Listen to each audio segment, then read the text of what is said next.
This is the Misdirected Mark Podcast, a podcast about gaming, game mastering, and entertaining you, our listeners. We are explicit, you have been warned, and I'd like to thank Mike Willard for letting us use his music on our show. Now let's pick up those mics and get on with this thing. Yeah. All right. So, I think we should play something new. Yeah, we should get Phil to run it. Whoa, run what? Something new, something you haven't run before. All right, well, cool. I got like a whole stack of games I've been waiting to run. Oh, great. Let's play on Friday. Whoa. This Friday? Yeah, new game. I guess I can have something ready by Friday, but I'm going to have to start reading like right now. Like maybe you guys should do the show. All right, we'll do that. You get reading. And in the meantime, let me say welcome to the 397th episode of the Misdirected Mark Podcast, where tonight we're going to talk about learning new games and then head over to the conversation corner to see how everybody is doing. But first, my name is Jerry. My name is Phil. And I am, of course, Old Man Logan. All righty. Welcome to the show, kids. Yeah. So, as we do, first of all, everybody healthy? Yep. So far. All right. Good. Me too. Been careful this week. Just a few, like one or two little outings. And otherwise, I'm wearing my mask, staying inside, and still healthy. So, since we're all healthy, let's start off with one thing. What's our one thing? Bob? Yeah, so I downloaded Factorio. Yeah, you did. Schmitty was doing a live play on Twitch, and I tuned in and started looking at it. I'm going, that actually looks kind of cool. Maybe I'll check out the demo just for giggles, right? And so I checked out the demo for giggles, and I thought, you know what? It's only $30. What the hell, right? So I downloaded it, and I've been playing it, and I'm like, damn, this game is kind of cool. It's scratching a different kind of itch than Minecraft does.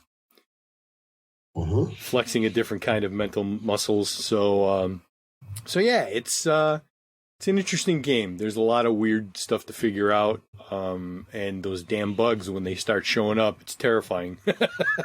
All of a sudden, you hear the guns going off, and you're like, ah! You turn and look, and there's a damn freaking bug there trying to eat you. It's Factorio, Ange. So for people who don't know, Factorio is a video game where you play a guy who's crash landed on a planet, and the only way to get off the planet is to eventually build a rocket to get home. But in order to do that, you need to build machines and factories and things like that to build all the way up to a rocket. And so you start with like literally a pickaxe banging on rocks. And then you build like this ridiculously large system of beltways and factories and assemblers and all that stuff. But there is there are native bugs on the planet who do not like you messing with their environment. And after a bit of a while, they will come after you and eat all your stuff. So you have to then build defenses. So it is part factory game and part tower defense, I think, is probably the best way to... Yeah, exactly. It's an ugly planet, a bug planet. Yeah. Yes. To be fair, Phil kind of made it sound for a second there at the beginning that all you have at the beginning is a pickaxe. And that's not true. You've got a bunch of stuff in your inventory that you've salvaged from the down ship. The weird thing is that when you download the demo actually starts you out. Here's the crashed wreckage. There's bits of wreckage all over the place. And you go and it says, oh, salvage the stuff from here. Take the stuff out of this chest that you found and recover the material from this. And it kind of guides you through, and there's a little helper robot and everything like that. Cool. And then when you play the live game, none of that's there.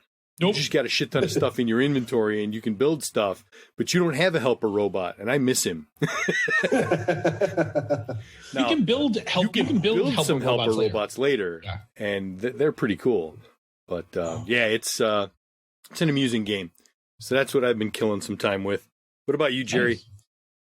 I've been basically starting to read older role-playing games. I pulled out Star Frontiers. I'm going to kind of go through that and see how it bears up today. And I've got a bunch of PDFs as I've been kind of collating my Dropbox. I've been looking at stuff from the 70s and 80s, things we used to play and things that we only played once or twice to just kind of see the origins of role-playing games. It's been kind of nice to see kind of the evolution of stuff from Chainmail to D&D to Tunnels and Trolls and Traveler, the early Fantasy Trip, and then GURPS, Star Frontiers versus Gamma World kind of stuff, and see where different ideas for games kind of came from. It's just fun, and it gives you kind of a neat feel for what was nostalgia back then, because we actually played those games back then.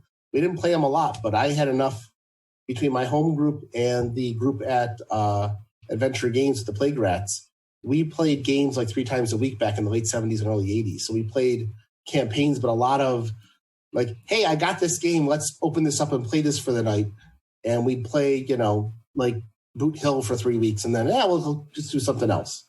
So it was neat to see where those came from. So it was a lot of fun. So how about you, Phil? Star Frontiers is one of those games where my memory of Star Frontiers is greater than probably the rules of Star Frontiers. Okay. Like, I feel like if I just took all the elements of Star Frontiers and I know there's already a port of it for Savage Worlds. Yeah. Like a Savage Worlds, a Fate, any one of those ports, I'm sure would produce a more enjoyable version of Star Frontiers than Star Frontiers for me right now. The core game wasn't bad.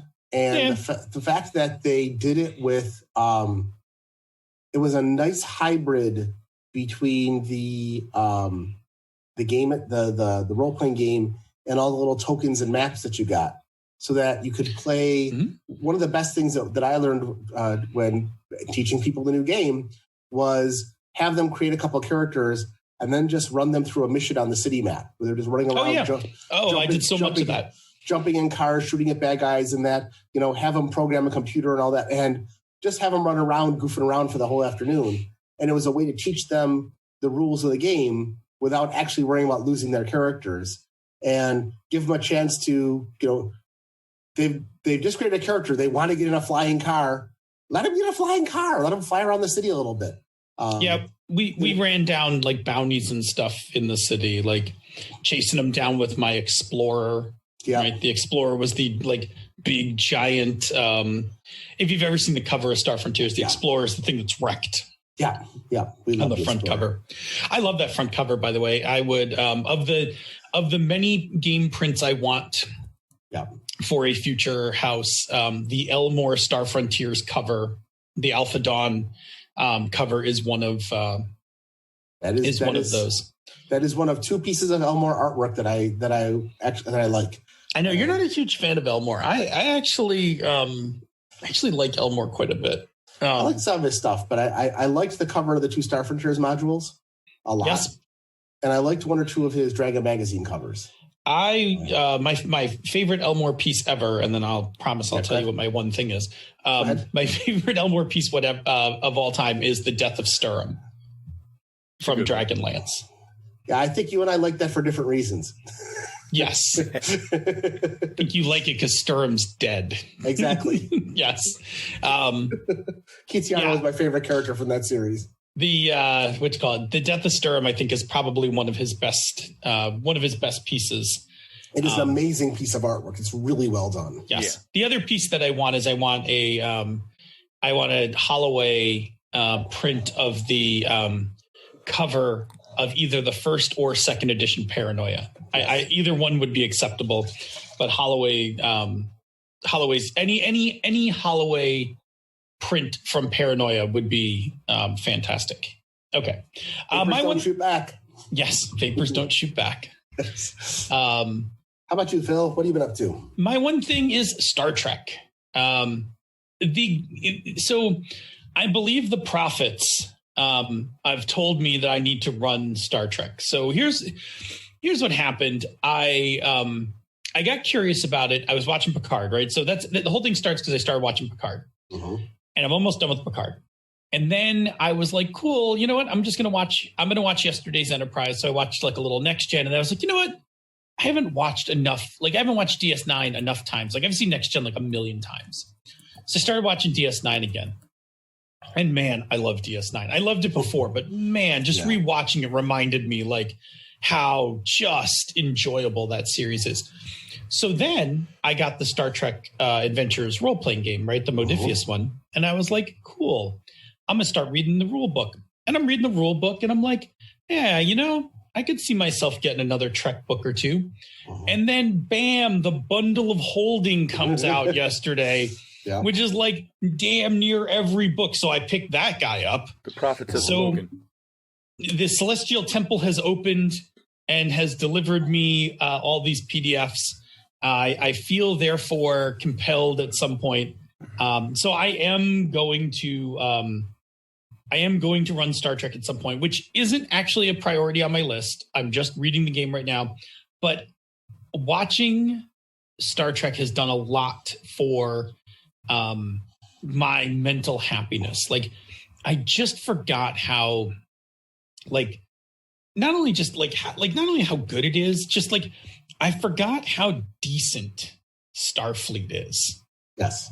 Right? Like just honorable, decent, like, and like some, like, I think I'm craving that right now, right? Like, I think I might just like, based on the world we live in, I'm just craving something to look up to believe in kind of thing. So I'm hitching my horse onto Star Trek. So that's I'm watching DS9 and I'm thinking about a future Star Trek game and I'm kind of loving it. I'm kind of loving it. It's helping me get through lockdown this week. Good. So what else do we got going on? Any announcements, Bob? What's that? I have one announcement for us. Yeah. Okay. On Kickstarter, Torchbearer 2nd Edition, the role-playing game of desperate survival. This is a Burning Wheel game. I think Torchbearer. I think we all are familiar with it. It's not at all. Not at all. It's based off Mouse Guard, and it's like about delving dungeons. Except like it makes dungeon delving like really dangerous. Like okay. How much you can carry, torches, like all of that is like kind of worked out, not in painful like accounting level detail, but like in cool kind of mechanics. Yes, it's Darkest Dungeon, the RPG. That is also a good way to put it. This is the 2nd edition, and it's blowing out into what looks like 2 books for the core and then a 3rd one. It's Burning Wheel as a publisher. Like it's Burning, like, so this shit's going to be good. Luke's publishing is, like his publishing is dope. Like he delivers, his books are magnificent. I have, Burning Wheel and several other ones. They are all excellent quality books. I have no doubt these books will also be amazing in quality. They will feel good in your hand. Like I can already, I can already sense just from these pictures what this thing will look like. The artwork's really slick, and then the game is basically cleaned up from 2+ years of the other game being published. So this is the 2nd edition, so it's expected to be even smoother. So I mean, I put a watch on this because I was like, I don't know how much money I want to throw around right now, but I kind of feel like I'm going to back this at some level before this goes out. $40 gets you both book. Was it $40 gets you? Is it 1, 2 books? It looks like it gets you 2 books. 2 books set, revised, reformatted. And then if you go above that, then there's like all sorts of trinkets and stuff. There's cards and card holders and all sorts of stuff. But at the very least, I've got my eye on it for a digital backing. Have you seen the $2,000 Harn Kickstarter? Remember Harn from the 80s? Yeah. There's a Kickstarter for it, and the $2,000 level gets you a print of everything. Oof. And there are people backing it at that level because nostalgia is strong, man. Wow. Nostalgia be strong. By the way, Torchbearer has easily eclipsed its goal. It was $45,000. Is at $145,000 right now. That's cool. So it's doing fine. So if you were worried about it, don't worry about it. But if you're interested in it, you should definitely take a look. So with the President virus environment, do you expect to see more game companies premiering their games on Kickstarter until game stores get back opened up again because of the lack of walk-in business and I want that kind of thing? It's interesting. Fred, what you call it? Out on Fred Hicks's Twitter. Mm-hmm. I don't have the link for it. He put up this link to his blog that breaks down how publishers get money, like the percentages and stuff like that. And kind of talks about if you wanted to do your best to support a publisher, here's the best ways to do it kind of thing. But yeah, it would, I think people have said that Kickstarter's actually down right now, like in general, right? Like, I think that, I don't know. I mean, I don't know to be honest, I don't know the numbers of what game stores and cons do. Like, I will tell you, for a super small publisher like me, like us, I should say, because Bob's here as well. Like cons and walk-ins are like nice to haves, but drive-through is where all that, like drive-through is the largest percentage of our business. So, none of right now, the lockdown doesn't affect us in that way. Like if our stuff isn't on the floor at Origins and Gen Con, we'll lose some money. I mean, there's always money, I'm thinking more about the bigger publishers, because you're seeing more and more companies that are bigger names going Kickstarter.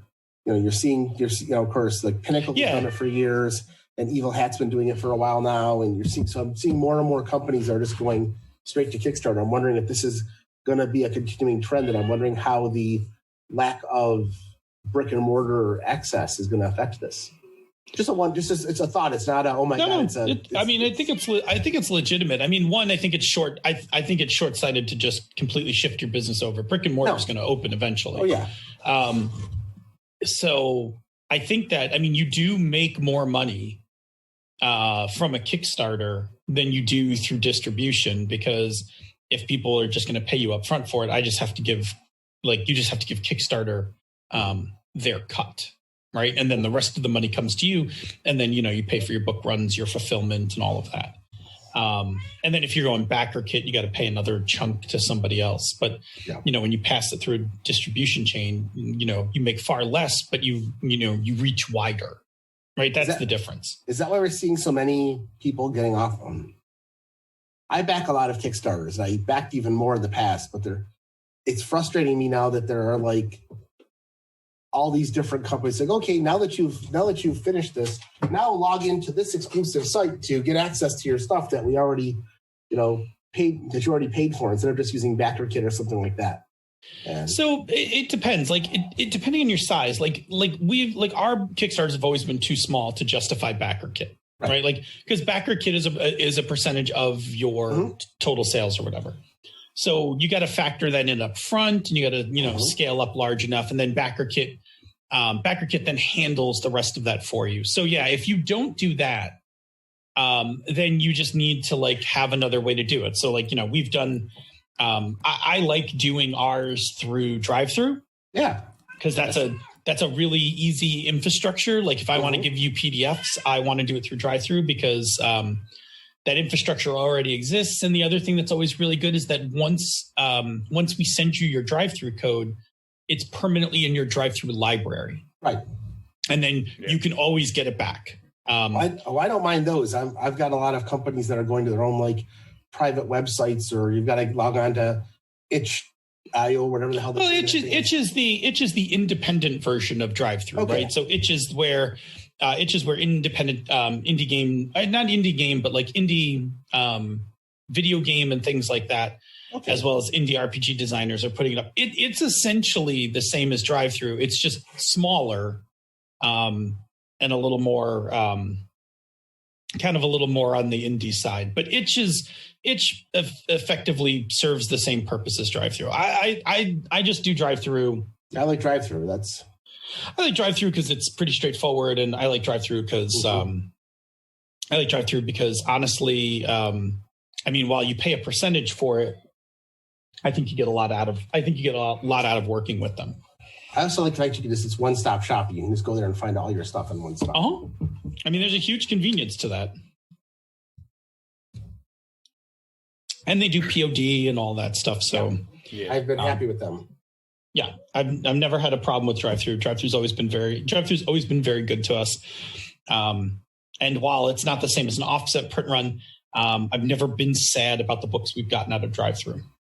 Yeah, I've seen some very good ones. Cool. That was a nice diversion. Just a thought. Yeah, no, it's fine. All right. So, you ready for a topic? I'm ready for a topic. What's our topic tonight? We're going to be talking about learning games in the what? All right. Workshop. Oh, ready? I'm sorry. I'm ready. Get ready. Yeah. Workshop, learn some games. Play new games by learning them and then running them for everything else. Learn them so that you do a good job playing them. Learning them so that you're comfortable to play them. Workshop. Don't suck. It never gets old. Alrighty. So over the past few weeks, while I've been in lockdown, I've been learning like a bunch of new games. And it started a few months ago when my Things from the Flood game ended, because like we all talked about, it got too dark, too heavy, which I don't think is a failing of Things from the Flood. I think Things from the Flood did a very good job of explaining that. And then we played it and it did exactly that. And then upon playing it, we were like, that's actually too dark for where we want to be as a group. So then I quickly read Headspace because we were going to play Headspace, but the default setting for Headspace includes a plague that corporations are exploiting for profit, and I was like, I don't think I can run that right now. Like, I was definitely not feeling it. Yeah, I was not feeling like I liked the idea of Headspace, but and I know that there are many other settings. So before everyone jumps all over me, but we were just like, okay, let's not do that. So then we were like, all right, cool. We'll do Icons because we'll play a Supers game and we're gonna actually play in the same Halcyon City that our Masks game takes place in. So I was like, cool. I'm gonna learn Icons, and then like along the way, on a failed gaming night, I wound up running Trophy Gold for Jerry and Chris. And then like on the side, I've been like reading Solar Blades and Cosmic Spells. And now I'm reading the new Star Trek game. So since most of these topics come out of one of us in doing something in real life, it made sense to me that we should start talking about learning games. So tonight we're going to talk about learning games, whether they're old games or new games or games that you just forgot how to play. And we're going to look at the parts of the games that need to be learned. And in our round table, we're going to talk about how we like to learn games and teach games. But first, Phil, is there anything we need to know in order to get this discussion going? You know what that means? I think we're going to have a definition. I think so, too. Behold! You are in the presence of Definition Panda. Yeah. So, drop some knowledge on us.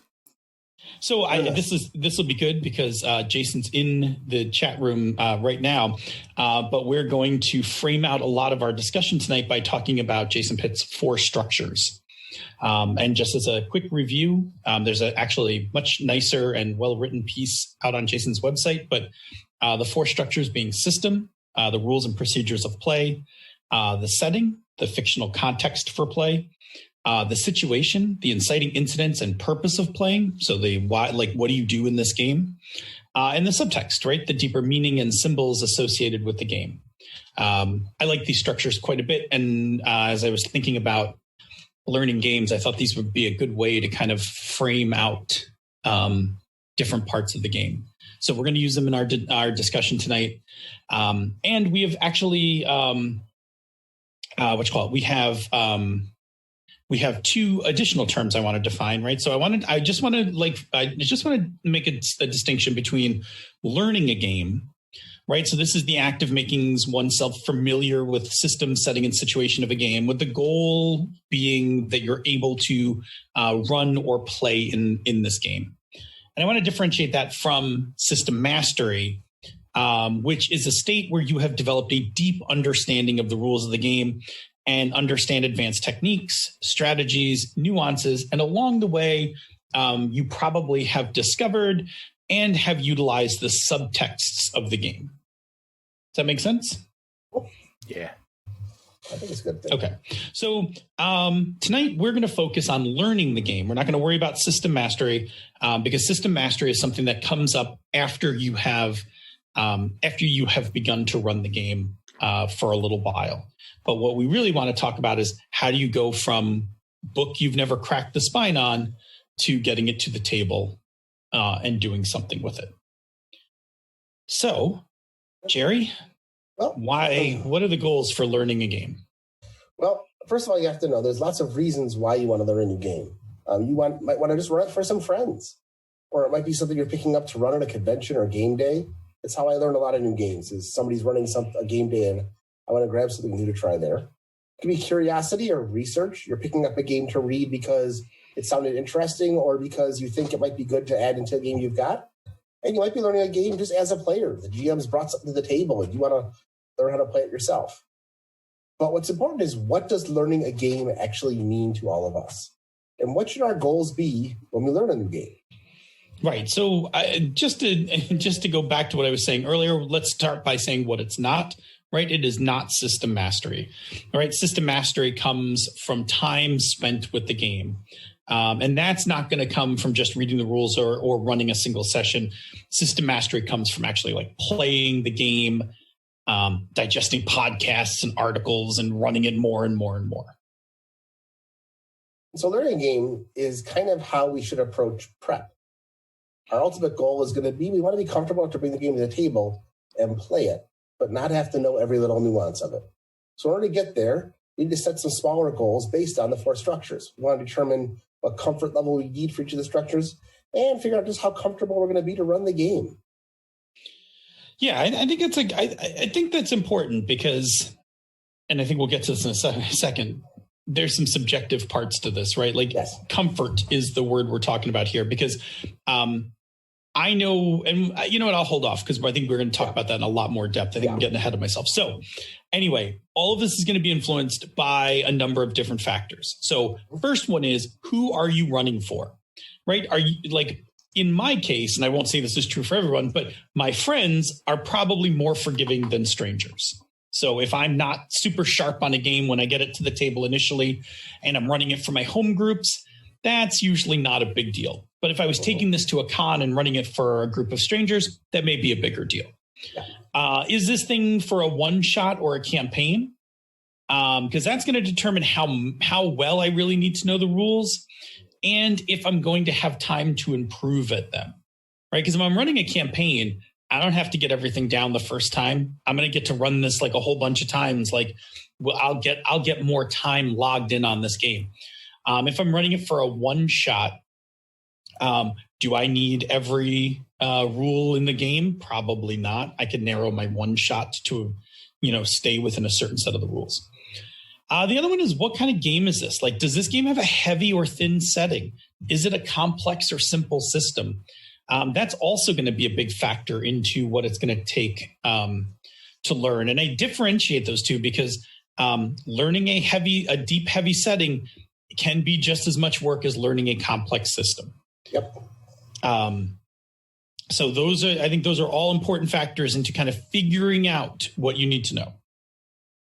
And all this is going to mean that there's no one way to learn a game. Surprise, surprise, surprise. There's more than one way to do this. Really, it's more about being mindful of what you need to learn so that you can adjust your approach. So let's look back at the 4 structures and we'll give some tips on what goes into learning them and how much you might need to know just as you're starting out. So first, let's start with system. Phil? Yeah, so system's going to be a very important part of learning a new game, right? Like in order to actually play the game, the actual mechanics and procedures of the game, we actually need to know how to engage them. Right. But systems can also be large. They can be complex. And depending on the game, they can have additional subsystems. And it may be like more than we need in order to get through the first play. So the question you need to ask yourself is, how much of the system do you need to know in order to get this to the table? And so here are some suggestions, some questions you can ask yourself to help figure that out. And the first one is, what are you doing in the session? And if it's your first session, if character generation, then you have a lot less you need to know to be comfortable with than if you're trying to run it as a full adventure. You just need to know how to generate these characters and how those systems work together. You don't have to worry about things like experience points or how things level up or what high-level spells are like. You just need to know how to create your characters. So another thing you can do to kind of figure out system is learn the character sheet.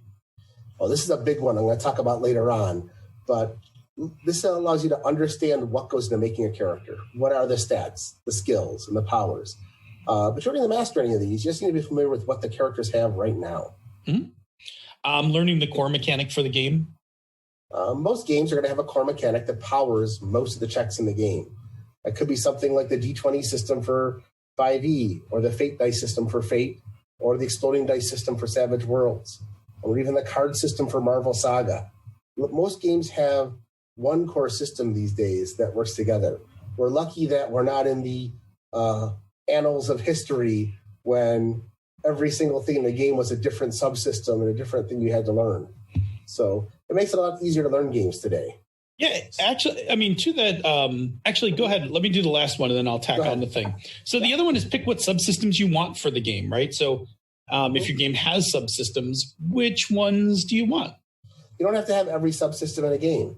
If you're running a science fiction game, maybe to keep everybody on planet the first week, they don't have to worry about trying to learn all about starships. If you're just running a one-shot, you don't need to worry about experience points. Right. And it works very well. The first time I ran Savage Lego Star Wars, I made a very big point of keeping the scoundrels seriously grounded on the planet for the first two adventures so they could learn the game system and learn their characters before we had to get them into space. Yeah, like I remember when I was running the first D20 Star Wars game. Uh-huh. And that thing had a combat system, a vehicle system, a spaceship combat system, as well as force powers and all of that. And we did not do vehicles or space combat right off the bat. Like I was like, oh no, we'll play characters on a planet kind of thing. Uh-huh.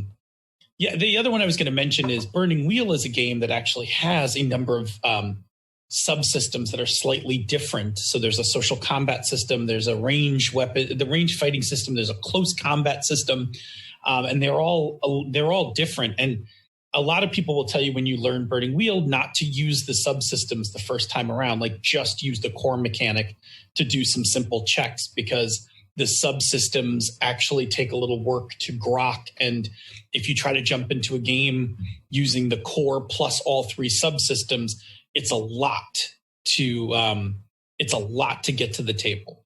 And then I think if I remember correctly, Burning Empires is even more complicated than that. To fall back on our opening, joking around about old games, in Star Frontiers, Starship Combat was actually a separate game called Nighthawks.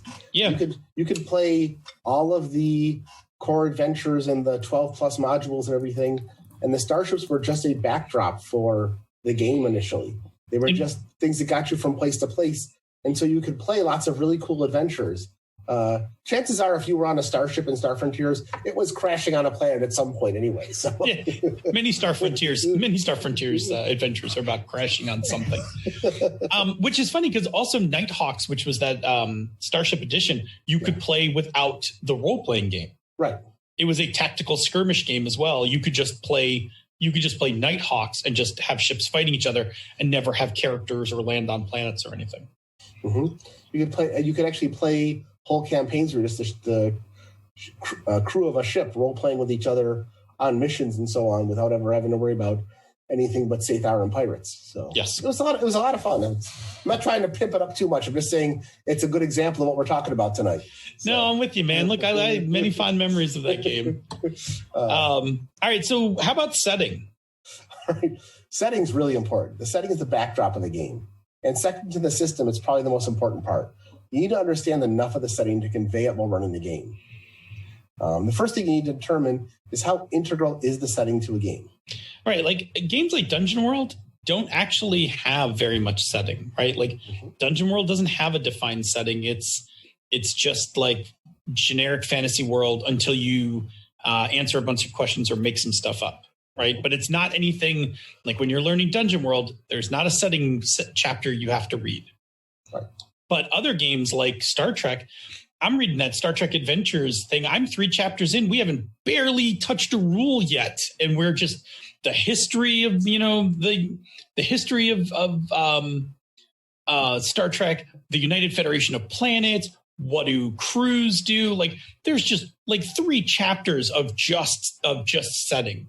And this is like the rare case where I'm like, cool, that's a lot of setting. I could do even more. Mm-hmm. Right. Most times I am like, oh, that's a lot of setting. I don't want to play this game. Pre-COVID, I attended a one-shot on a Savage Sunday out of town, and the GM was running Andy Hop's Low Life game, which is all about setting, really crazy mutated Twinkies and the whole thing. Unfortunately, the GM didn't bone up on the setting at all. And except for the fact that we had weird character names, you could have plunked this down in the middle of a Dungeons & Dragons game and it would not have made any difference. Because the GM didn't put any setting into it. We weren't finding odd things. It wouldn't have taken much. A couple of notes. We'll talk about how to do that later. But even a little bit of prep with setting can help really convey to the players what's going on.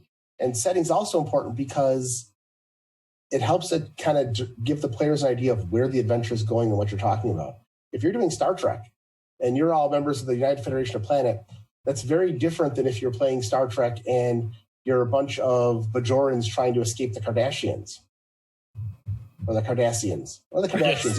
Either one. Either one you want to escape. I mean, that's, I was just going to see if you're going to correct yourself, but I almost was going to let it ride. But yeah, you would escape both of those. If the Kardashians are occupying your homeworld, you should also retaliate. Nuke from orbit. Yeah. All right. So here's some tips about setting. First of all, start small. Even if you're doing something that's got a big feel to it, like Star Trek, start small. Settings tend to be large with lots of elements, but narrow your game down to a small area, like a town or a village or a single starship on a planet. And you can limit how much setting you need to know initially. For example, if your game has tons of species, just pick 1 or 2 to focus on. Also, talk to your players and see who else is familiar with the setting. If you know what your players know, do they know the setting? Can you rely on them to help you when you run?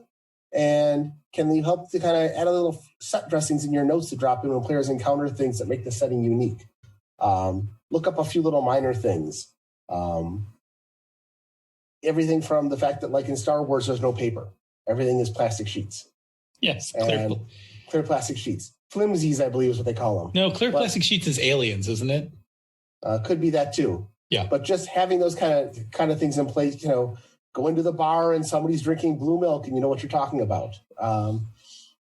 Having somebody on Star Trek tap their corner, have somebody in Lord of the Rings sing a long song about dwarves in the background, something like that just gets the setting up. Doesn't have to be anything major, but it will help to kind of get the feel for the game and get everybody comfortable with playing the new setting and knowing what's going on in it.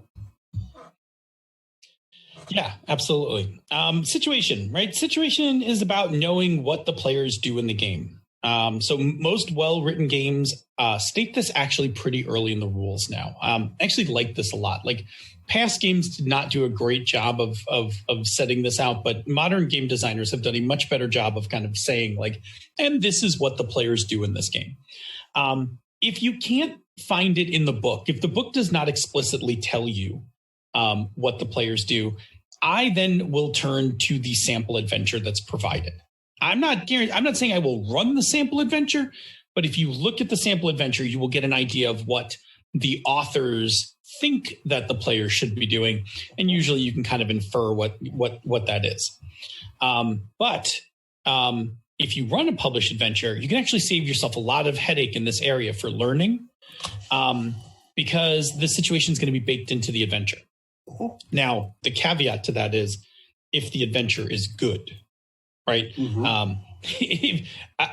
I used to have a very strong bias against published adventures because I did not really like them as much in the 80s and 90s. Today, I feel like the pendulum has swung the other way. I actually really like a lot of published adventures. I will still tweak them up to my desire, like to make them fit right. But I have run more published things in the last 5 years than I ever have. So if you need to cut a corner in learning a new game, run the intro adventure, because the intro adventure will handle the situation for you. Yeah. Is the long way of saying that, right?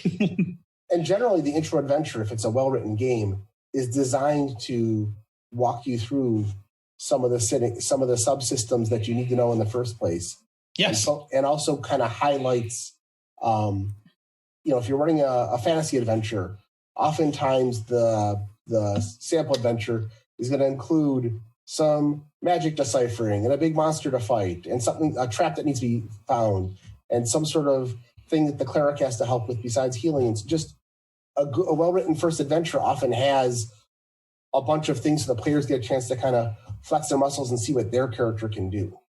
And it doesn't hurt to simply take them and reskin them for whatever you want to do for your game. Go ahead, Phil. Sorry. No, that's fine.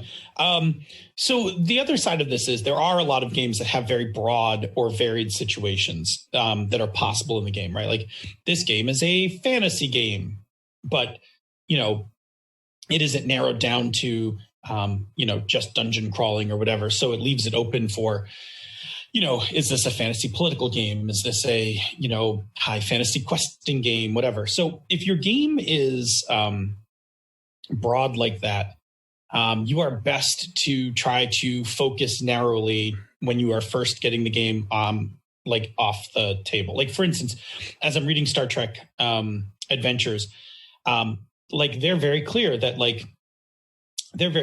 exploration, diplomacy, combat, these are all different parts of the game. So if I was not going to use a published adventure, and there are published adventures with it, if I was not going to use a published adventure as my first adventure, what I want to do then is I really want to just pick one of these. Is it exploration? Is it diplomacy? And I want my first away mission for my players to just be one of those. Right? And not worry about the other stuff, not get into starship combat, not get into advanced negotiations. So maybe I just narrow in on a good straight up Star Trek science fiction mystery. Right? I love those, those away missions are multiple, there are many, many, many episodes for examples. Cool. So again, when it comes to situation, know what situation you're getting into you're getting the group into. Keep it narrow, kind of like you did for setting. Jerry, how about subtext? Subtext, this is often the least important thing to be able to grasp when you're learning the game. This is what you come to appreciate as you master the game and think about it more deeply. If the game spells out its subtext for you, take the time to be familiar with it. But if you need to infer from the rules, don't worry about it initially until you get done learning the game. It'll come as you play the game. Right. There's nothing wrong with that.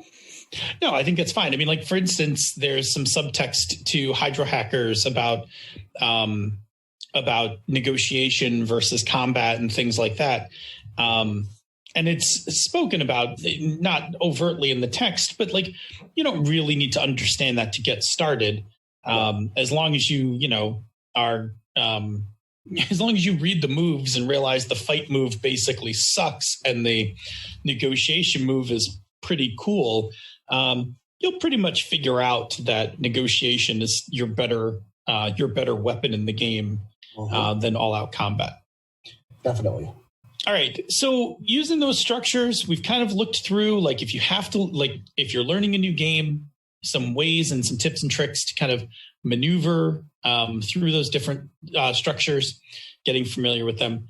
What we're going to do now is take a break and talk with the chat room. And when we come back, we're going to draw upon our own experiences from learning games and kind of share some of our tips and tricks for learning games. As I know, we are very polygamers, so we spend a lot of time. I spend a lot of time reading game books. I know Jerry does too, and Bob plays many games. We will grill him about how many systems he learns outside of a game. But at the very least, Bob is doing a lot of on-the-fly learning because Bob plays many varied games. Many. Yes, he does. So we'll do all that when we come back from talking to the chat room. But before we can go talk to the chat room, in order to pay our dues for admission to the chat room for life, we must appease the bosses by talking about another show on the Misdirected Mark Network. And tonight, that show is the Gnomecast. Several gnomes from Gnome Stew get together to talk about gaming topics and themselves in an effort to entertain you and avoid being thrown into the stew. Let's see if they can be successful at that, shall we? All righty. What do we got going on in the chat room?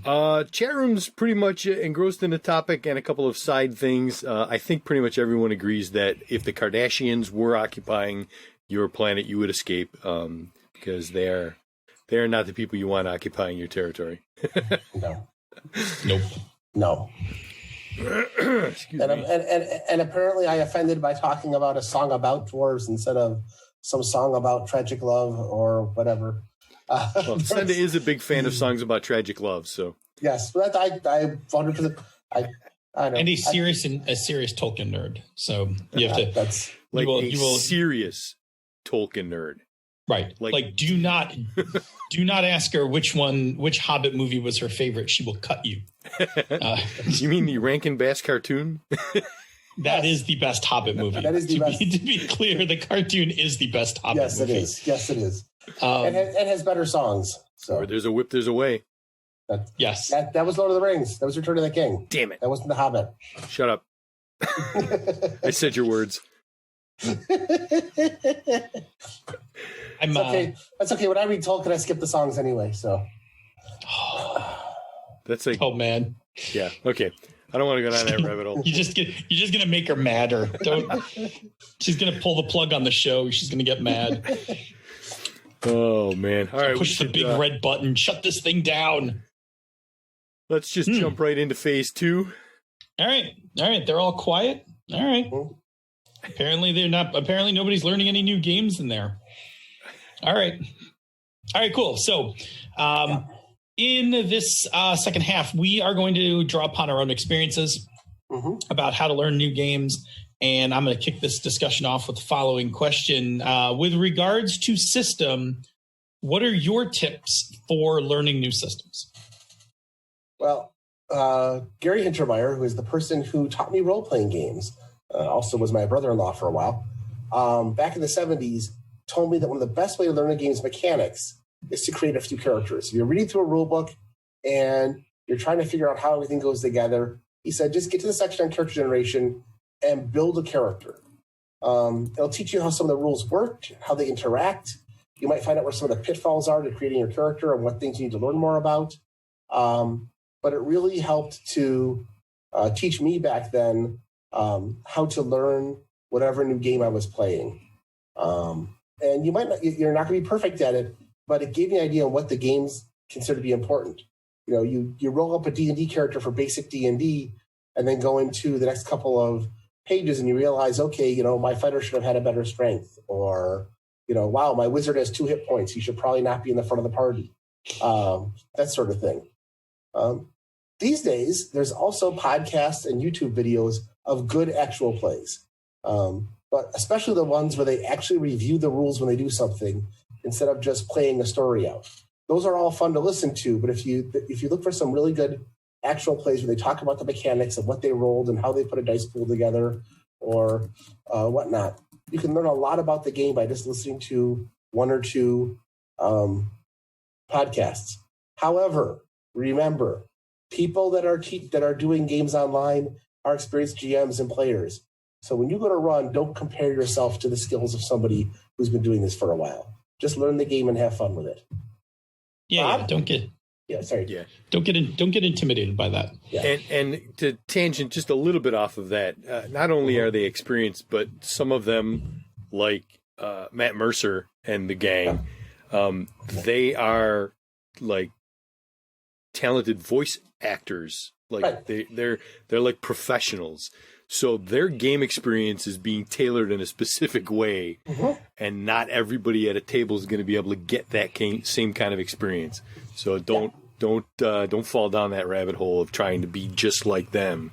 Learn the game, enjoy the game itself, and find your own space.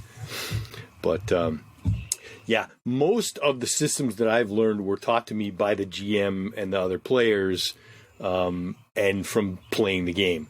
It's just the way it happened. There's only probably less than a handful of games that I've actually sat down and learned myself. Probably one of the big ones was 3rd edition D&D. We went out, we all got super excited that was coming out. We grabbed the copies of the books and we dove in. I read the PHB front to back. With very few exceptions. I think I may have skipped some of the spells at some point, but like literally I picked it up and I just read the thing front to back. So that one was probably one of the few times in the last 20 years that I've actually sat and learned a game outside of actually playing. You are making me do a lot of work teaching you games. But it's good work and it's enjoyable work. So. Now, rumor has it you can run a whole game without ever actually having learned the rules to it. I have heard that happen. I have heard that happen. I don't advocate this approach. I'm not saying it can't be done. I'm just not advocating you. It's not for everyone. It's some people absolutely can get away with that, but it's not for everybody. But yeah, building characters, doing character creation definitely will tell you a lot about how characters work in a game. So that's always a good point. And I personally retain more by doing. You can sit there and explain something to me all you want, teach me something new, but if I'm not actually doing it, it doesn't sink in as much. So most of my real learning of the game is when we're actually sitting in sessions and actually doing the stuff. So that's where I tend to focus. Can I piggyback onto that with something Absolutely. that Phil mentioned earlier about published adventures? A lot of games these days have a solo adventure put together. To go back to the Elmore basic D&D game, there's a famous opening scene where you're a fighter that meets a cleric, and that is a solo game you can play in about 20 minutes that teaches you a lot about the game. So check your game systems or check some of the supplements out there. There might be solo systems that are solo adventures that are written that will teach you to play the game as well. It'll give you the experience that Bob's talking about where you learn on the fly before you have to actually play the game itself. So there's also quick starts. Yes. Right. So quick starts are often a stripped down version of the rules or condensed version of the rules that you can use to get a game going. So if a game has a quick start, that is also a thing to check out. Oh, yeah. As for me, right, so when I go to pick up a game book, before I even sit down and read it, I will flip through the book and find the core loop of the core system of the game. Yep. Because a lot of times a game will... I don't think I've ever found my optimal arrangement of chapters yet. Yeah. I think when we release Turning Point later, you will see my mindset about this because of the way that we outlined the chapters and wrote them, where it's kind of iterative, where we talk about the game at a high level, and then we dive into a part of the game, and then we kind of summarize where it fits in the whole game. And then like we kind of iterate through it a bunch of times as you go through the different chapters. Because what I find hard for me is if I pick up a role-playing game and it's set up in the standard format, which is like some intro material, character creation, skills, equipment, checks, combat, GMing. I start reading the book and I'm in my head, I'm like, okay, so how do you resolve skills? Like, what does a plus whatever mean? Yep. So like, I know for me personally, like I need to see that rule in the front of the book. And I don't need the full technical documentation version of it, but I need something in the beginning of the book that's like, cool, the core system of this game is you're going to roll. You're going to find, you're going to pick a stat. There's going to be a difficulty. You're going to look on this table. You're going to roll, a D100, and you're going to cross-reference the table to get a color code, right? Yep. This is Marvel Face Rip, right? Yep. But if you tell me that when I first open up the book, then as I'm reading the rest of the book, I'm assimilating what I'm reading into that framework, right? So like now I'm reading like, this skill gives you a +1 shift. Oh, shift must mean columns, right? Like that kind of thing. That helps me immensely. When a game system doesn't do that, if I flip through the first couple of pages and I don't see like, this is how we resolve things in this game, then I will jump to the chapter that does that. I will quick read it. I don't have to master it or anything like that. I will quick read it and be like, okay, cool. This is a roll under. This is a dice pool, fixed number successes, whatever, right? Like as a designer now, like usually I can take a look at a system and pretty quickly sum up, which kind of basic mechanic it is. Once I have a grasp of that, I will go back and start reading the book. So that's my first tip, right? My first tip is always understand the core system. And again, there's this weird balance between the game needs to teach you how to play the game and the game needs to be a reference book for the game. And they are not the same thing. And it is very difficult to resolve those two. So sometimes I just have to resolve it for myself.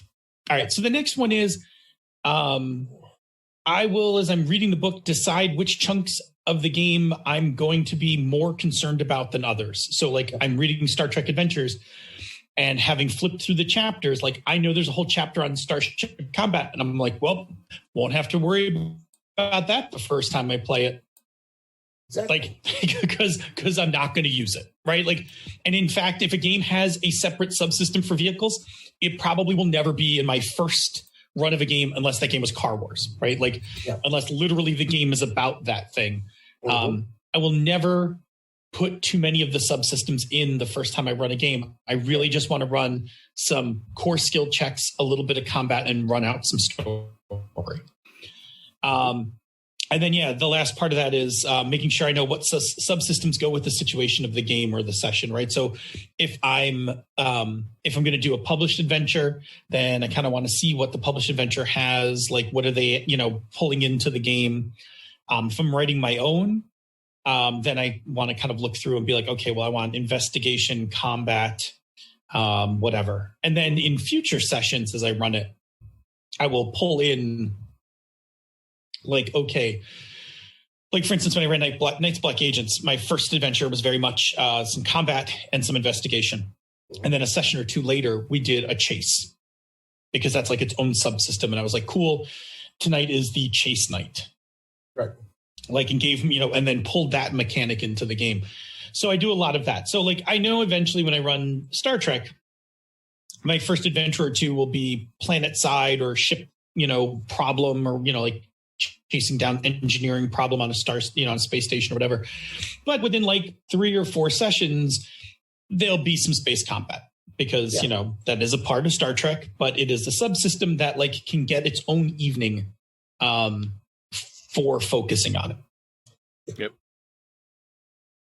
So those are my tips for how to kind of tear into a new game.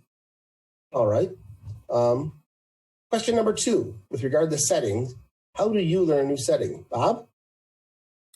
So, depending on the book, I like to read the flavor text and look at the art, depending on who produced the book and whether or not they were good at what they were doing. You can learn a lot about the setting from the flavor text and the art. If they do a good job, it'll be very evocative of what the setting is. And you can usually kind of pick that up fairly quickly in most cases when you start reading through the book. Especially like if they've got anecdotes and stuff from in-character voices, that's usually fun to I enjoy reading that stuff anyway. But that's what I like to look at as my first step on that train. That can also give you a lot of good nuance for the setting. If you've got slang terms, you're playing like a cyberpunk game and they're talking about street docks and REO Meatwagon, or if you're playing, Lord of the Rings, they're talking about the elves and the wargs and the Balrogs. Something in the background might help you with that. It's good. Yep. That's good. Phil? Yeah, so for setting, right, so setting is really tricky for me because thick settings always always scare me off.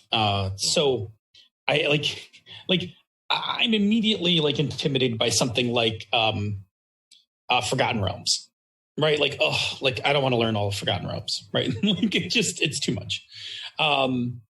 Even though I know that's not actually true, you can play Forgotten Realms without having to really know any part of it. So right. I'm aware of that, but like the thicker a setting is, like the more I'm like, So for me, when it comes to setting, again, I need to be as myopic as possible, right? Like I will learn the smallest amount of setting to get started. Mm-hmm. So, if we're talking about like vampire, like I only want to know about Buffalo. Right. Like like assuming I'm going to make my own vampire stuff in Buffalo, I only want to know about Buffalo. And I don't want to know anything about what's going on in Chicago. I don't need to know anything about going on in Toronto, Chicago, Toronto, New York, any of those things. Right. I just like what's going on in Buffalo. And then if all of the vampire clans aren't in Buffalo, then I only want to know about the vampire clans in Buffalo. Right. I myopic because I can in a reasonable amount of time learn a very specific setting, right? I can learn the details of a small amount of space. What I'm always afraid of and what I'm juggling is I want to do it justice. So if I'm going to run a setting that's like a real, like an established setting, I want to do a good job of it. I want to be able to be knowledgeable in it. I want the players to feel like we're playing part of that game. But if it is also expansive, there's no way I can know all of that, right?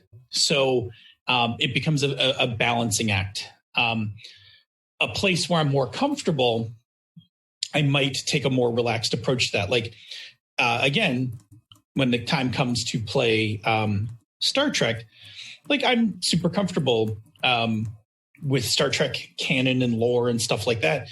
I wouldn't need to focus in on one small area, but absolutely, if I didn't know it, I would pick like one sector in one quadrant and be like, cool, like our games are taking place in this quadrant and I only have to, or in this sector, and I only have to worry about the following things. Like it's a bunch of unknown planets and rumor is there's some Romulan activity. One species and a bunch of empty space to play in. And now I can kind of stay really tight. So for me, that being myopic is very important. And then if I know I'm going to play the game longer and I want to move into more of a setting mastery, then I will start consuming up splat books and additional sources and things like that. So like when I played Vampire for the longest time, I started out very myopic. The Camarilla of Buffalo didn't even have, like, the Sabbat was just a scary thing to the north, whatever. Over time, I read like every one of those clan books. I read the Sabbat book, like all of those things, like one after the other. So I'm willing to put in that homework. But for me, it is more important to get the game running and be something that's fun to run and everybody's having a good time, rather than be like, behold my encyclopedic knowledge, of this setting. And, I don't want to hit my players with a fire hose of setting info. Right. It's why I love Eberron, but, my first inclination for running Eberron is to run it in Sharn. Yeah. Because it's a nice bite-sized piece, right? You can expand out from Sharn, but Sharn's got a lot going on, right? Even more than you actually can get into you could just run a whole campaign in Sharn and never leave. Yeah, it's funny you use the phrase bite-size because Sharn is pretty damn big. For Sharn, then you're just literally like, cool, what neighborhood? Yeah. Yeah. You don't even have to get to the cogs until session 4 or 5. Yeah. That's a thing you just bring in later. What about you, Jer?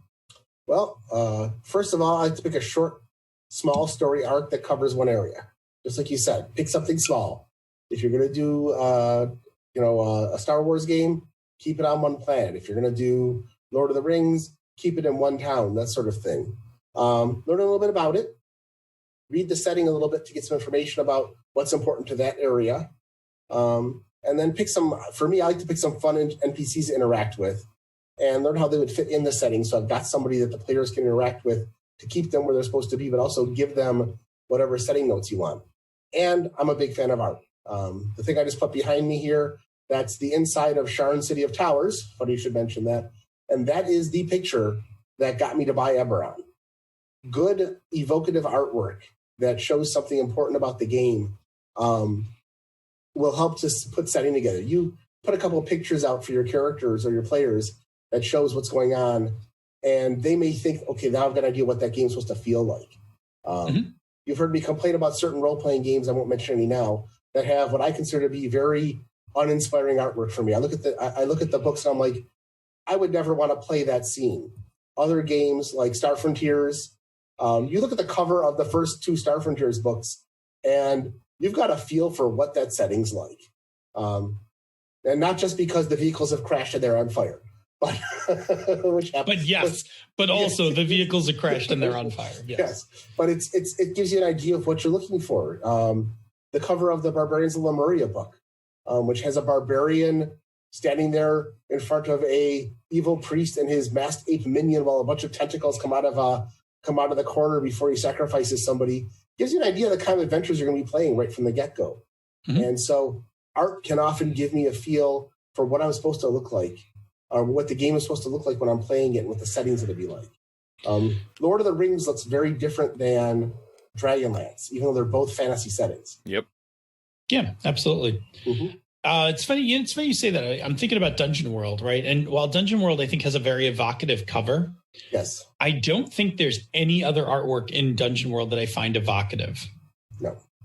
The cover's very distinct. I think the cover does a decent job of explaining Dungeon World. Yes. But I don't think very much else is very Dungeon Worldy. On the other hand, DCC is a game that has a lot of evocative artwork all over it.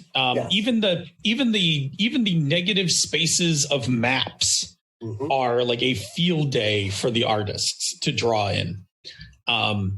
So I actually appreciate that a lot. I feel like when I run DCC, the art of that game does 2 things. One, I think is very evocative, but 2, it very much makes you feel like, right? Because there's a nostalgia factor to playing DCC as well. It very much makes you feel like you're also playing an 80s RPG. Like when we're like in the adventure that we're playing now, the one who watches from below, there are player handouts. And those player handouts are formatted. They look like player handouts from old TSR modules. Yep. I mean, just the way they're drawn, the way they're laid out, they look exactly like that. And it was like done on purpose. DCC is another game that has no real setting. It has a quasi setting. There is a setting, but the game does not spend a lot of time talking about it. There are iconic figures in the form of the gods and the patrons. And then that's it. There's no map. There's no here's an adventure, play some adventure. I guess you could write your own, but I can't figure out why you would want to. I think that's part of when we've played DCC. Last couple of times we're on our second or third campaign doing this. The adventures are set up to give you all the setting you need for that startup. Here's what it's like. You've got some feel for what's going on. They kind of describe the people, and that's it. I mean, the intro to He Who Watches from Below is like a quarter of a page. And by the time you're done with that, you know what we're doing and why we're there. Oh, yeah. And you don't know how bad it's going to get, but you can always assume it's just going to get bad because it's DCC, and that's part of the fun. But Mo's saying that like DCC works on people our age because his youngest player in the group is like, "What's with all this shitty black and white artwork in this book?" And Mo's not wrong, right? No. I have said on many occasions before that DCC is engineered to make experienced gamers feel like when they first played, role-playing games. It is literally the like a virgin of RPGs, which makes some sense because the original TSR games, while two of them, Torchbearer and DSL, were in-house artists. A lot of the others, like Jeff D and Bill Willingham and Holloway and them, they were all like high schoolers at the time. I mean, Jeff D was in high school when he was doing artwork, for D&D, and that's why you get that kind of simple line art, or the stuff that's behind Bob right now, which is Earl Otis artwork, and it's classic. I mean, I love all those. I love later when they got like more talent. I don't want to say talented, but more experienced artists like Jeff Easley and things like that. But yeah, there's a very distinct, like DCC has a very distinct look. Yep. But I will say that even more so, DCC is very brilliantly crafted to make experienced players feel like new players, and for whatever reason, and I completely believe that it taps into our nostalgia feelings. Old gamers, once they start playing DCC, love it. Yep. Like there's just something about it again that feels really cool, and I wouldn't advise it for everyone, but I can almost always peg people who are be like, "Oh, you should try playing DCC. I think you'll like it a lot." So yeah, that's our second question about setting. So I think setting, we all have basically the same thing, right? Like you can't drink the fire hose on setting, right? Like no. You gotta just take a small chunk and learn it, and then learn more chunks. Yep. Cool. Our last question in this part of the discussion is how do you prep yourself for a new system when you are either running, or I actually said running, but I'm going to just include Bob on this, running or playing it at the table. So learning it is like when we're sitting at home trying to read up the book and get ready to run it. But what do you do prep wise to help yourself when you bring the game to the table for the first couple times? Well, for me, I like to find some fun art that goes along with it. Something that I can show to the players. If I'm playing it, I like to find something that I can show to the GM. Hey, this is what I'm interested in. If it's a superhero game, I'll get some character sketches together. If it's a space game, I want to show some starships and things. But just something that I can bring in to show these are some ideas on what I want to look like. And also just have some note cards handy. Make a cheat sheet. If it's got some subsystems, have them put together. If you're playing a game that has spells, have a little card that just has the name of the spell, the level, and a quick description of what it is. So you don't have to flip through the book looking for stuff. Just anything you can do to just have some simple notes. As a GM, I like to run my games off of note cards and off of Google Docs. So just having some stuff together that you can just keep together as notes. Just here's the bar, and here's the name of 4 or 5 people in the bar, and even if I'm going to have the players, table source what the name of the bar is and what the bartender looks like, have some stuff there to add setting to it so they get some feel for it. How about you, Phil? For me, cheat sheets are huge. Cheat sheets are a huge part of my learning of a game and having it prepped at the table. either a game will have cheat sheets, and I define cheat sheets as the interior of a GMing screen, because I don't use GMing screens, but I will lay them out flat. Or the other thing is I will just go make my own, right?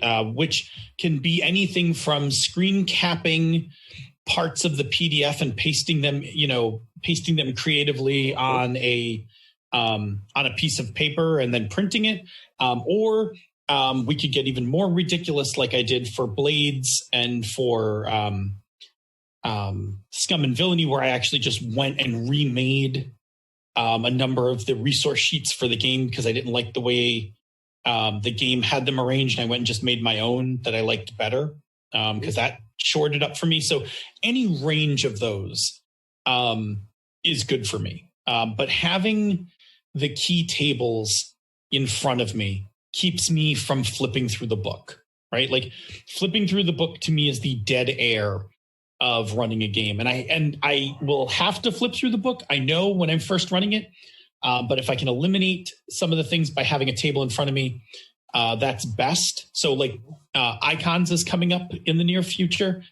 And so, as I'm rereading the icons rules to get familiar with them again, like there are a handful of tables in there and you start to recognize which ones are the important ones. Like there's a table of stats and there's a table of success, like levels of success. Now levels of success is going to be like the most important table in the game. So already I'm like, oh, I should just go look at my directory and see if I have a PDF for the GM screen, which I think I do. But if not, I'm going to have to start making a cheat sheet that has those tables on it, because those are the things when I'm in the middle of running the game, I'm going to want right in front of me. If I'm running a PBTA game, I want a sheet of GM moves. I want the agendas, principles, and moves on a sheet of paper. There have been a couple games early on in PBTA that didn't do that, and then I went and made them myself, just so that I have those for reference, because I want to, when I need to take a move, I don't want to flip through the book. I want to just look down on my table and be like, oh, let me find a move that fits this scene and pick one off the list kind of thing. So that's a big one. My other one that I am into is copying rules into my prep. Now, I differ from you. I use OneNote instead of Google Docs. And the thing I love about OneNote is freeform text boxes. So I will have my notes for the game going down, say 2/3 of the page or 2/3 of the width of the page. And then in that other 1/3, I will just put boxes in where I need them and paste in rules or page numbers to rules. Like, this is going to be wrestling, see page, whatever. Or if the rules are small enough, I'll just copy them out of the PDF and paste them right there, so that when I'm looking at my text that says, and then they start wrestling, my eyes immediately drift over to the right, and there's the rule for wrestling. Those things help.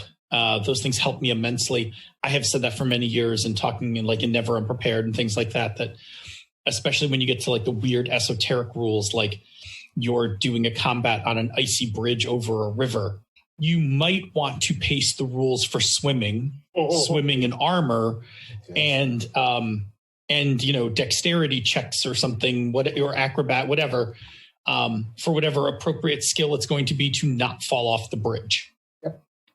Or maybe even pushing, charging and pushing, because if I'm fighting somebody on an icy bridge, I'm sure as hell going to try to push somebody off the bridge. Damn right. Right. So those are things just kind of knowing from your prep, like, oh, if I don't recall the swimming rule off the top of my head, this would be a good time to leave myself a breadcrumb for it. I like that. I'm going to ask one additional question before we blow out of here. I'm going to ask it to the chat room as well. What is a game that you have either tried to learn and couldn't? Like you ran up the hill and fell and slid back down, or looked at it and was like, it's too big, I don't want to learn it, can't learn it, whatever. Like, do you have like one where you just like literally like could not grok a game and was like done with this? Do you have one, Jer? Well, I'm looking at the chat room first. I've got two. I mentioned to you from the rules I understood, but from a setting standpoint, Tribe 8 by DreamPod 9. Sure. I love the DreamPod 9 system. I've run Heavy Gear. I've run Jovian Chronicles. I've run Gear Krieg. I read Tribe 8, and from the main game, I have no idea what the hell an adventure for that game is supposed to look like.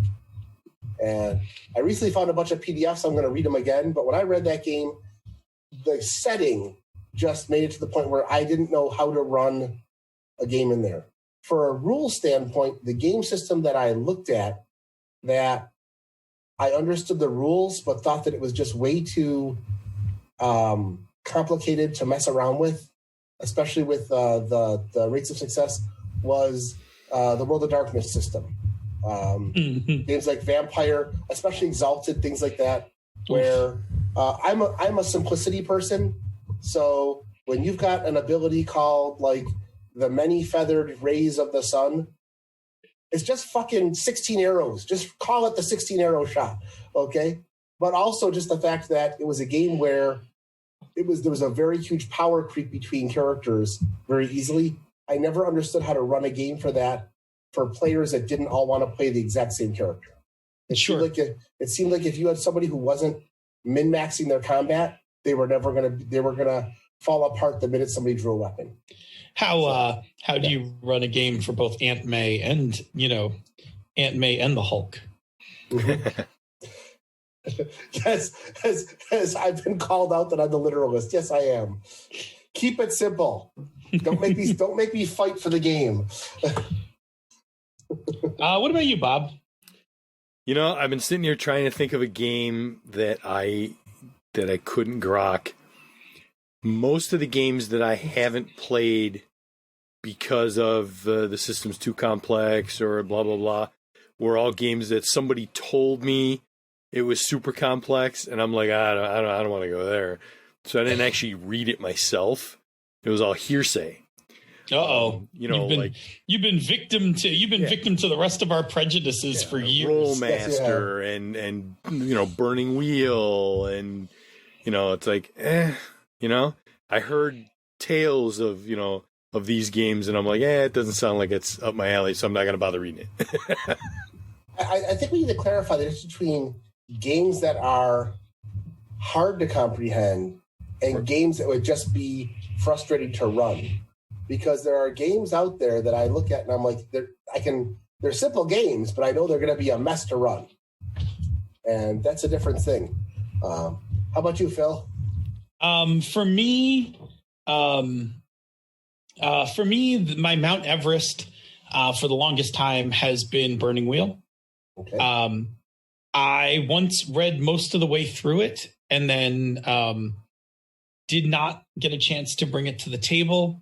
My challenge with it now is that I'm for sure could learn the game. Uh-huh. I just don't know. I don't know if that game does something that in its complexity I can't get out of another game that does it simpler, right? Will Burning Wheel do for me anything different than Dungeon World does for me? Right? Dungeon World, relatively simple. I can run Dungeon World anytime and I can play Dungeon World anytime. I don't know. And again, it would help if I actually played it to get a better feel for it. I don't know if Burning Wheel would be a fundamentally different / life-changing experience in playing. Now, I've heard people who've played it say that, but also it's a Forge game. So it was revolutionary 20 years ago. So I'm not bagging on it. I just actually don't know if it's worth mounting an expedition, right? I love Luke's publishing style. I think he makes very pretty books. I think he has a very distinct style to his games. I find Burning Empires I found utterly fascinating because I love the graphic novels. And I would have never learned the graphic novels if it wasn't for Luke kind of bringing them to the forefront in that game. But I only have so much time. Mm-hmm. I want to play games, and a game that is complex needs to also deliver me something very unique in order for me to justify the time I would spend to invest in it and then achieve system mastery towards it. Like, I need to know that there's something, I need to know there's something at the end of that tunnel. And that I've never gotten out of people. So that one is definitely my challenge. And then after that, like some of the other ones, like, and a lot of these from when I was younger and just, I think I was too young for some of these games. Twilight 2000 was a game I did not understand at all. This will make Jerry laugh because it's one of his favorite games from the from the early 80s. I did not grok Villains and Vigilantes when I was a kid. I understand that makes a lot of sense. You don't have to. I understand that one completely. By the time I tried to mount a really good study of Villains and Vigilantes, face rip Marvel superheroes had come out, and I was like, well, this is just easier, and just started playing Marvel superheroes. Yeah, I think those are the games. And then there are games that are just like complex now that I look back on that I think are interesting for what they do, but I'm like, I don't know if I would go back and play some of them. Pendragon is another one that Pendragon seems utterly fascinating in what it does. Yes. Ars Magica is another one I never played.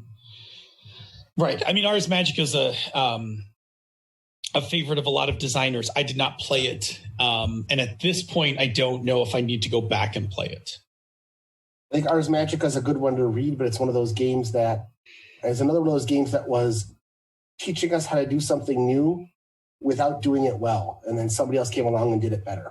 Everway. I don't think Everway was actually a playable game. I'm not 100% sure Everway was. I've run it. It's just, it's a very, because of the way you build characters and because of the strange storytelling hooks they tried to get into, they sold it as a fantasy adventure game, and it's really much more a weird dreamlike indie game. Like when you've got like fire control and your ability is you can sweat fire when you want to. Right. It's a weird ability. It's not a bad idea, but it was a weird game for me. It's very surreal. It's very surreal. Yeah. V&V, I understand. For me, V&V has so much nostalgia because that was the first superhero role-playing game I played. Because I was brought into a game with my older sister and her friends because one of their players dropped out. And so I ended up playing it first edition with a GM that I will always hold up as the comparison of what to never, ever do as a GM. And I learned a lot from that GM about how to be a crappy GM. I didn't always apply it properly, but I learned a lot about how to be one of the worst GMs out there. So, and you need to know that. But as a result, yeah, V&V had a lot of silly subsystems and a deliberately reverse combat system. And like a lot of games at the time, it used D20 rolls for some stuff and percentage dice rolls for some stuff. And sometimes you rolled high, sometimes you wanted to roll low. And it was weird. Now the game that I could not grok, I attempted to grok and utterly failed, was Cyborg Commando by Gary Gygax. Literally, I bounced off the rule book. I don't even think we successfully made it through character creation. Literally bounced off the rule book and was like, nope, I can't do this. There was another game I was thinking about that was utterly impenetrable to me. No, it wasn't Shadowrun, because I actually knew how to play Shadowrun. After I played it, I was like, why? Yeah. I was like, there's Cyberpunk 2020. Why am I playing this? In fact, the sign that Shadowrun was a complicated game was that in high school, I hacked my Shadowrun game into Palladium to run it faster. Wow. Yeah. If that's a sign of a problem with a system, I hacked it into Palladium, a combination of Palladium Fantasy and Ninjas and Super Spies. and and made that run better. Yeah, I think after that, like most modern games, like I have a much better sense now of what I will tolerate in a game. So I can pretty quickly look at a game and be like, oh yeah, I could play this game. Like, oh yeah, I would dig that. Or versus like if I look at a game and I'm like, that's not for me. Kind of like the same way I know my taste in movies now. Like I can pretty much look at a trailer of a movie and be like, yep, I'll go see that and I'll have a good time versus nope, I don't need to see that movie. Yep. So I for sure now have a much better ability to kind of assess games, which goes to my point about learning games, that the first thing I do is go and find the core mechanics of the game, because that's usually the hint of whether I'm going to tolerate this game or not. Mm-hmm. Yep. Is there fail forward? Is there fail forward? Is there success? Is there failure mitigation? Is there, like all of those things? Like the faster I can figure those things out, the more comfortable I'll be knowing that I want to run the game. Is the combat section more than 40 pages? And are there separate rules for fire, ice? Are there separate pages of rules for fire, ice, lightning, and radiation damage? Those are also hints that I may not be interested. The chat room had some good stuff. Let's hear their answers, and then we'll get ready to close this up. Yeah. Well, Want to grab him, Bob? excuse me. Rollmaster came up a couple times. Yeah. Legit. Mo brought up Amber Diceless, which it's a simple system, but figuring out what to do with it is not necessarily, transparent. I agree. The situation in that game is actually non-existent. Yeah. If we use Jason's structure, the setting is there because of the source material. The mechanics are very light, and the situation of that game is non-existent. Yep. Mo also brought up World of Cinnabar. Cool. Yeah. I've heard of it. I have no idea what it is. It's just bonkers. Like it's just that's funny. All right, we should probably jump into the. I'm sorry. Go ahead, Jerry. Okay, he brought up Albedo. Oh God! That's another one I never heard of. Yep. It's based on a furry comic book. That's just an ad in Dragon Magazine. That's how I know Albedo. That's just a thing I saw in Dragon Magazine. I never saw that game. And Chromatic Chameleon brought up Mage because Mage, the game of bullshit. Yes. The other one that Schmitty just mentioned was grokking Swords Without Master, and that is legit. Yeah. Yes. Swords Without Master, because we did a whole show on this game. Swords Without Master is a very interesting game because that game is far less mechanics and far more procedure. Yep. On top of a story game. It is a game that once you grok it, you're like, shit, why don't I play this game all the time? Because that happens I know it happens to Bob and I. Every now and then we'll we'll play a pickup game of Swords Without Master. We'll start playing it and then we'll be like, shit, why do we not play this game more often? Yep. But it is a game that I think benefits somebody teaching you how to play it. Yeah. I think if you've played it once and then you read the rules, you are way better off than reading the rules and trying to figure out how to play it. Yeah. But right. once you learn it, chef's kiss. Let's do our conversion. Our conversion corner. Let's convert them. Let me do the little soundbite here. Boom, boom, boom, boom. All right. Conversation corner. Yeah. Jerry, man, what's been going on? Well, Bob? Yeah, you go, Bob. We've been talking for a bunch. You should talk. Okay. So I was looking at the show notes earlier today and trying to think of stuff to put in here. And really, I'm like, it's Tuesday again. What happened? Which sadly now in hindsight, it's like, well, yeah, we had Forbidden Lands on Sunday, and Friday night was Eberron, and Eberron was a lot of fun. But it's like it's just been this blur. Like every day keeps blurring into the next, and like the moments, the highlights for me now are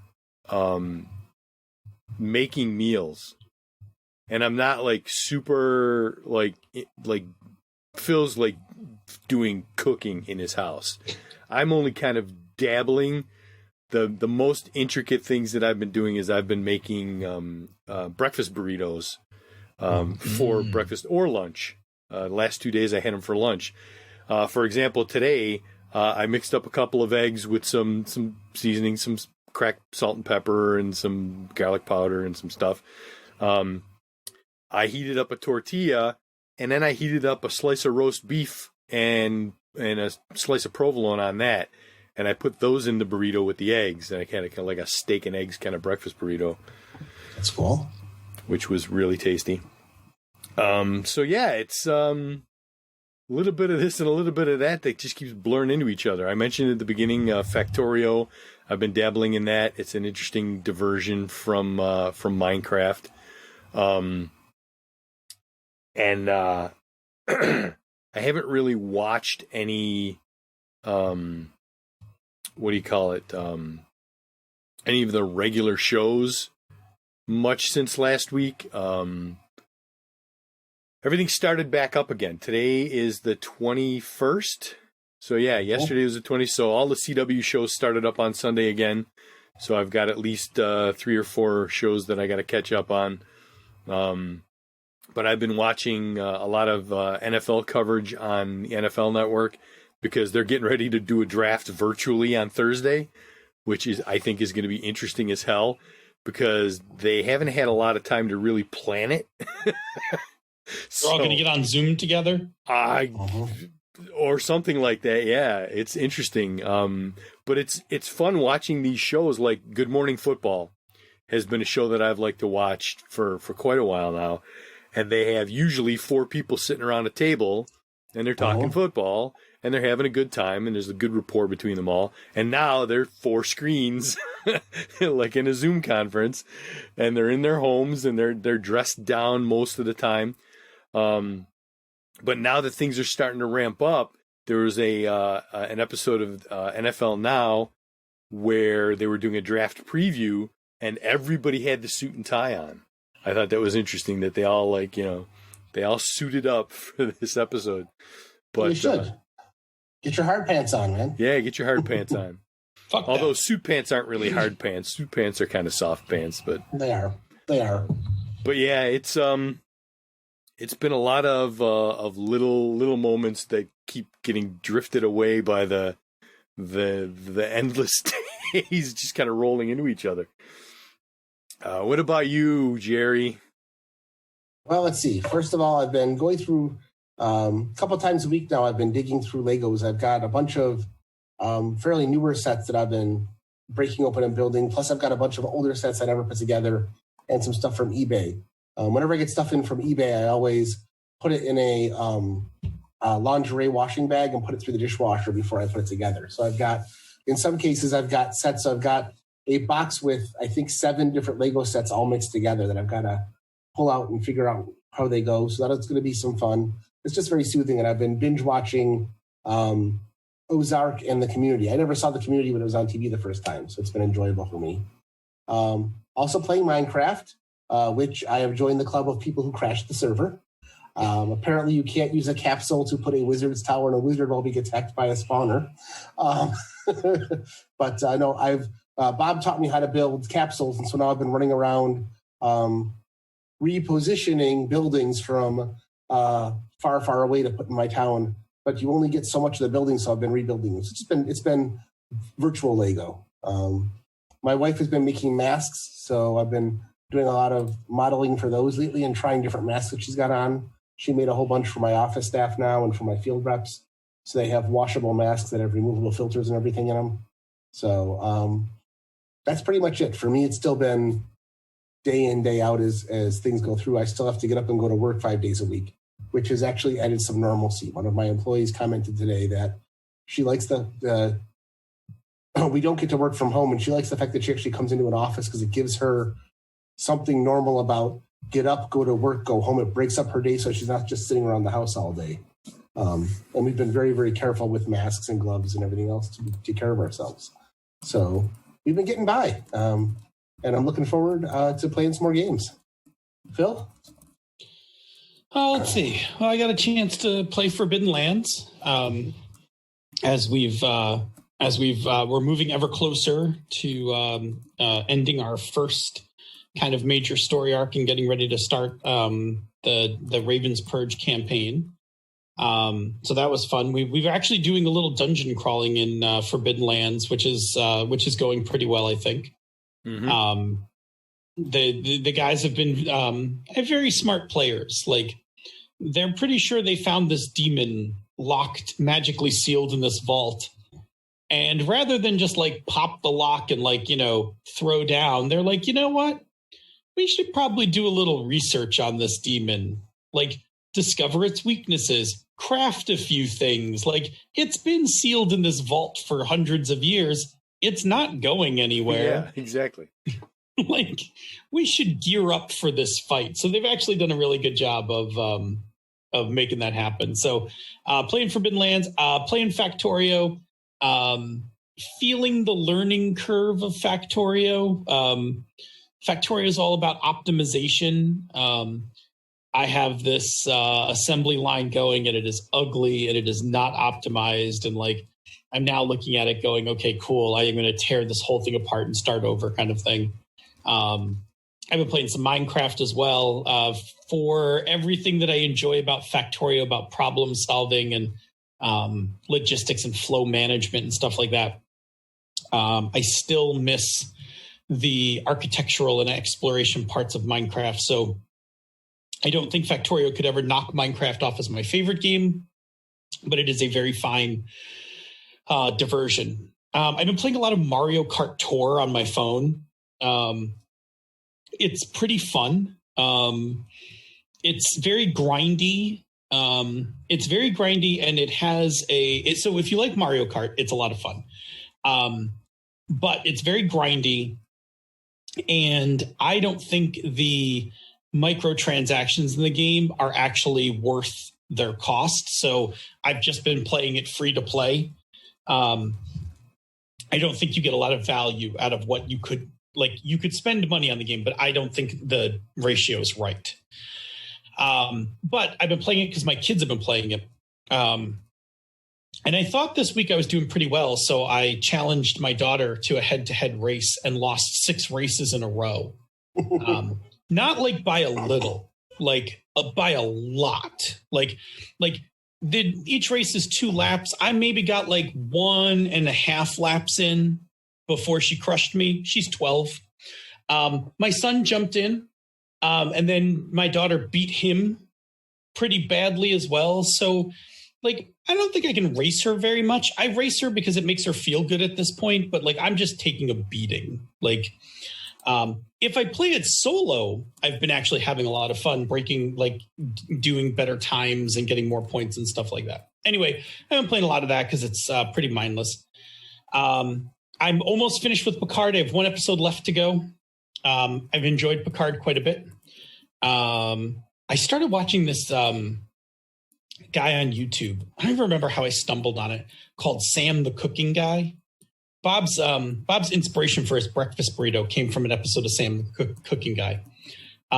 If you've never seen Sam the Cooking Guy, I don't know exactly how to describe him. He's kind of curmudgeonly, swears a lot, is very aware of the camera, talking to the camera person. Like, he's kind of like if we did a cooking show. He's a character. Like if we did a character, if we did a cooking show, it would be like that. Like, all the things that are normally in a cooking show are not there, but he makes some really, really delicious looking food. And so they're like 15 to 20 minute videos on YouTube. I'm digging them. I like them a lot. So I've just been kind of watching them here and there. The last thing, I got myself a new bag. The other day. Phil got a bag? I did. No way. I did. This bag could best be classified as a purse. It is a 2.5 liter sling bag. So it literally like is a purse, which I'm very okay with, because what I've realized is, thanks to the pandemic, I have to carry a lot more shit now, like hand sanitizer and sometimes gloves and a mask. And for a while, that's all been fitting in the kangaroo pocket of my hoodie. But eventually this weather is going to become nicer and I will have to abandon my hoodie, but I will not have to abandon the need for a while for a mask and hand sanitizer and stuff like that. So I had been curious for a while about getting a small sling bag, like something that, I can sling over my back, swing it around, pull some stuff out, swing it back. So I found this great one from Topo Designs. I really like them a lot. They're a Denver bag company. If you've seen any of my other gear, I have like a whole bunch of Topo pouches that I keep in my bag. The sling pouch is great. It's very simple, 2.5 liter, just a rectangle with a zipper pocket on the outside and one zip to open up the inside, where you can shove a bunch of stuff. But I now have the pouch that has my mask in it. I now have my hand sanitizer, my keys. I just threw everything in it. I threw it on the other day and I'm like, well, this is a purse. I was like, well, fuck it. I have a purse now. The cool part is it's small enough that when we eventually do go back to work, I'll just toss it into my backpack. It'll fit in either one of my backpacks, no problem. And then I can just pull it out when I'm going to lunch or something. But yeah, I don't know. I need all that stuff now. And I don't want to sit there and shove it into pockets of shorts and stuff. I got 2 phones and keys and all this other stuff. I have cargo pants. So, the patriarchy has provided me many, many pockets, but whatever. I don't need to keep all my crap in there. I can just put it snugly on my back. So the only thing I need to do though is the sling is cool, but I'm a big dude. And so the sling doesn't sit square on my back because the strap isn't long enough. But the strap's got one of those, I don't even know what they're called, the little clicky connectors, the kind you squeeze and pull apart. So I'm I could get another clicky connector and a little bit of length of strap and just make an extension to make the bag sit more squarely on the middle of my back. So I was like, I can fix this problem. I just need to do a little Googling. I know where to get nylon webbing. And I'm pretty sure I could get this exact nylon webbing from that site. I just need to figure out what the clicky thing is called, how to find it on the internet, and then how to measure it properly. Because there's nothing custom about that clicky thing. It's definitely a stock thing. And if I could just find one, I could engineer my way out of this problem. You might just call the manufacturer and ask them. Well, I tweeted Topo Designs, but I haven't heard back from them. So I may drop them an email or something. I even asked them, I was like, look, is there a way I could just buy a custom strap? I'm not sure if they're sewing things in the US or if they're sewing them overseas. If they're sewing them overseas, this would be less likely. But for instance, Tom Bin sews all their stuff on the West Coast. Waterford, a few other ones sew all their stuff locally. So if that was the case, I happily would spend $10 to buy 6 inches of extra strap to click in. But yeah, I actually do like it. I like it on my back. It's super comfortable, but I didn't realize and this is look, this is part of the patriarchy of what it's done to us, in terms of encoding. I took it off my back and threw it on the front seat of the car and I looked down at it and I'm like, yeah, that's a purse. There's no, I'm just looking at it. It's got my car keys, my phone, yep. It is what it is. And I was like, and now I don't care. I don't care because that is a construct. Like, Yep. I was like, fuck it, I'm carrying this thing around. Now, will that fly at work? I also don't give a fuck. I'm going to take it to work with me anyway, but I'm sure I'll get some comments about it at work, but also I don't give a fuck. So that's important. Yeah. Yeah. But anyway, it was nice to buy a thing. Like it was, that felt good. Like a little retail therapy has not hurt. One last thing about about cooking. Those of you who go through the Slack room know we have a recipe channel. And so Bob put up his simple chicken and rice recipe this week. And I decided to make some. My wife just added 4 spices into it. And there was enough in there for 6 meals. And it reheated really well. I've been having it for lunch all week. It is really good comfort food and would take very little to, just alter it up, change something, one thing this way, one thing that way.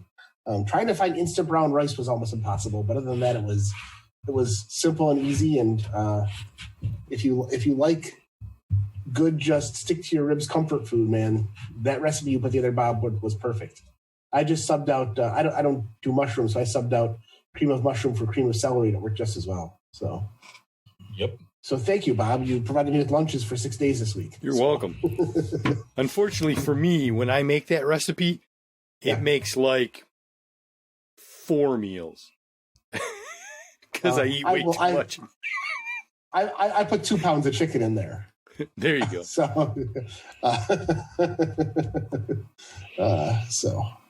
Good deal. All right. So you want to do some Patreon shout-outs? Let's do some Patreon shout-outs. Where's my other mouse? I'm working 2 machines here. All right. We've got Noah Bond, Austin Lemke, Dan Simons, David Walker, Donahue McCarthy, Drew Smith, Secret Weapon of the Show, Glenn Seiler, one of our good friends and plays in our most of our Sunday games, Jason Pinella, Jason Pitt in the chat room, and Jean Lorbert. Thank you, everyone, for listening tonight and coming out. If you are free on Tuesday evenings at 8 p.m. Eastern, 6 p.m. the Queen's time. Thank you. You're welcome. Come join us live on Twitch, where you can chat with the other listeners in the awesome chat room for life and ask us the occasional question. And if you cannot make it to the live show, check out our podcast each week, wherever you get your podcasts. And take a listen to some of the other shows of the Misdirected Mark Network, such as Down with D&D, The FM Gamers, Bone Stone Obsidian, Pandas Talking Games, The Gnome Cast, Zhang Hu Hustle, She's a Super Geek, and Bonus Experience. You can and should also check out our sibling podcast, Tabletop Bellhop, The Knights of the Night, and the always amazing Gaming and BS. After you have cracked open the rulebook, but before you get it to the table and run it for the first time, leave us some feedback. You can reach us directly on the old-fashioned emails, mmp@misdirectedmark.com. Hit us up on Twitter. The show and the network is at MisdirectedMark. He is at Robert M. Everson. He is at GM Gerrymander. And as always, I am DNA Phil. If you like what we do here and on the other shows in the Misdirected Mark Network, you can support our Patreon campaigns. MMP, Down with D&D, and Pandas Talking Games are at patreon.com/MMP. She's a Super Geek is at patreon.com/SassGeek. Zhang Hu Hustle is at patreon.com/Zhang Hu Hustle. And Bonus Experience is at patreon.com/Bonus Experience. Patrons of MMP, Down with D&D, and Pandas Talking Games get access to the after show, pre-production show notes, musical parodies, the Pandas Talking Games bonus outtakes, and other special releases. This has been a Misdirected Mark production, the media arm of Encoded Designs. Mic drop. Let's do this Scorpion style. Get over here. We out.